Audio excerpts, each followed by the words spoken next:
सबको नमस्कार। ओमिक्रॉन को लेके सब लोग काफ़ी चिंतित हैं क्योंकि पूरी दुनिया भर से जो खबर आ रही है उसके हिसाब से बहुत तेज़ी से फैलने वाला वायरस है। उसकी समस्या को डिस्कस करने के लिए और उनकी तैयारियों को करने के लिए आज सुबह मैंने सभी विभागों की मीटिंग ली थी तैयारियां करने के लिए। ओमिक्रॉन की मोटे मोटे तौर पे दो कैरेक्टरिस्टिक्स हैं। एक तो ये कि ये फैलता बहुत तेज़ी से, दूसरा ये कि ये काफ़ी माइल्ड है। इसमें हॉस्पिटलाइजेशंस कम होते हैं, मौतें भी काफ़ी कम होती हैं। इसको ध्यान में रखते हुए हमने अपनी सारी तैयारियां की हैं। पहली चीज़ तो अगर ये फैलता बहुत तेज़ी से तो हमारा वो वाला इंफ्रास्ट्रक्चर काफ़ी स्ट्रांग होना चाहिए। तो हमने 3 लाख टेस्ट डेली करने की अपनी कैपेसिटी बनाई है कि अगर ज़रूरत पड़ेगी तो 3 लाख टेस्ट्स दिल्ली में डेली हो सकें। अभी 60-70 हज़ार टेस्ट तक हम डेली करते हैं, लेकिन 3 लाख टेस्ट तक करने की ज़रूरत पड़ी तो हम कर सकते हैं। दूसरा ये कि पिछली बार जब सेकेंड वेव आई थी, अप्रैल के महीने में जो वेव आई थी, उसमें 26-27 हज़ार केसेस डेली मैक्सिमम तक गए थे, सबसे ज़्यादा से ज़्यादा जब हुई थी। इस बार हमने अपनी तैयारी की है 1 लाख केसेस पर डे अगर होते हैं तो उसके लिए भी हमने तैयारी उसके हिसाब से की है। क्योंकि ये माइल्ड है बहुत ज़्यादा, तो हमारा पूरा एफर्ट ये रहेगा, हम जनता से अपील बार बार ये करेंगे कि आप अपने घर पे रहिए, अस्पताल में मत भागिएगा जब तक कि आपके सिम्टम्स थोड़े वो नहीं होते। तो अगर माइल्ड सिम्टम्स हैं तो आपको हम कोशिश करेंगे आपके घर पे ही, आपके घर के कंफर्ट में आपका इलाज हो। तो हमारा जो पूरा होम आइसोलेशन का मॉड्यूल है उसको हम बहुत स्ट्रांग बना रहे हैं।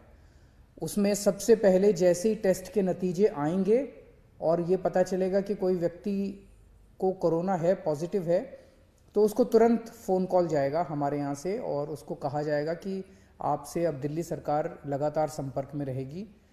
अगले दिन उसके यहाँ दिल्ली सरकार की तरफ से एक मेडिकल टीम उसके घर जाएगी, उसको एक किट दे के आएगी जिसमें उसकी दवाइयाँ होंगी, उसका इंस्ट्रक्शंस होंगे, ऑक्सीमीटर होगा, वो सारी चीज़ें उनको दे के आएंगी। और उसके बाद से डेली उसकी टेली काउंसलिंग, फ़ोन के ऊपर डॉक्टर्स जो हैं फ़ोन के ऊपर उनकी काउंसलिंग करेंगे 10 दिन तक या जब तक वो ठीक नहीं हो जाते। तो होम आइसोलेशन, इसके लिए जो भी एजेंसीज़ हायर करने की ज़रूरत है उसको 1-2 दिन के अंदर हम सारी एजेंसीज़ को हायर कर लेंगे। ये आज मैंने आदेश दे दिए हैं। तो होम आइसोलेशन को हम काफ़ी स्ट्रॉन्ग करने जा रहे हैं। जैसे टीम्स जो जाएंगी घरों में, अभी हमारी सरकार में कैपेसिटी केवल 1000 केसेस पर डे की कैपेसिटी थी, 1100 केसेस पर डे की। आज जब मैंने मीटिंग ली, इसको हम 1 लाख केसेस पर डे की कैपेसिटी तक ले जा रहे हैं कि अगर 1 लाख घर भी डेली विजिट करने हुए तो हम उसको कर पाएंगे। मैन पावर की इसमें ज़्यादा ज़रूरत पड़ेगी। जो सुनने में आ रहा है दूसरे देशों से कि मैन पावर की काफ़ी कमी हो जाती है क्योंकि केसेस बहुत ज़्यादा होते हैं, तो सफिशेंट मैन पावर का इंतज़ाम किया जा रहा है। 2 महीने के लिए मेडिसिन का स्टॉक तैयार किया जा रहा है, वो अगले कुछ दिन के अंदर खरीद लिया जाएगा। 2 महीने के लिए हमारे पास दवाइयों का स्टॉक रहेगा, उसकी कमी नहीं होनी चाहिए। पिछली बार ऑक्सीजन की कमी हो गई थी, उसका भी पूरा इंतज़ाम किया गया है।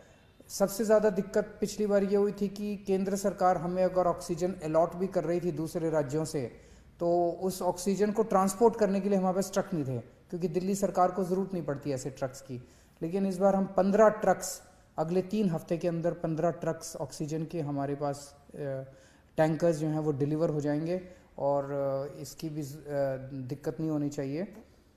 हमें लगता है कि शायद दिल्ली में बहुत ज़्यादा, भगवान से प्रार्थना है कि ज़्यादा इसका प्रकोप ना हो, क्योंकि सीरो सर्वे बताता है कि दिल्ली के अंदर सीरो सर्वे 95% से ज़्यादा आया है। इसका मतलब इतने लोगों को कोरोना पहले हो चुका है, उनके अंदर एंटीबॉडीज़ ऑलरेडी है। और दूसरा 99% लोगों को फर्स्ट डोज लग चुकी है और 70% से ज़्यादा लोगों को सेकेंड डोज भी लग चुकी है। तो इन परिस्थितियों को देखते हुए बहुत ज़्यादा प्रकोप होना तो नहीं चाहिए, लेकिन अगर होता है तो चिंता करने की बात ज़रूरत नहीं है। हम सब साथ हैं, दिल्ली सरकार आपके साथ है, दिल्ली सरकार पूरी तरह से तैयार है। Thank you.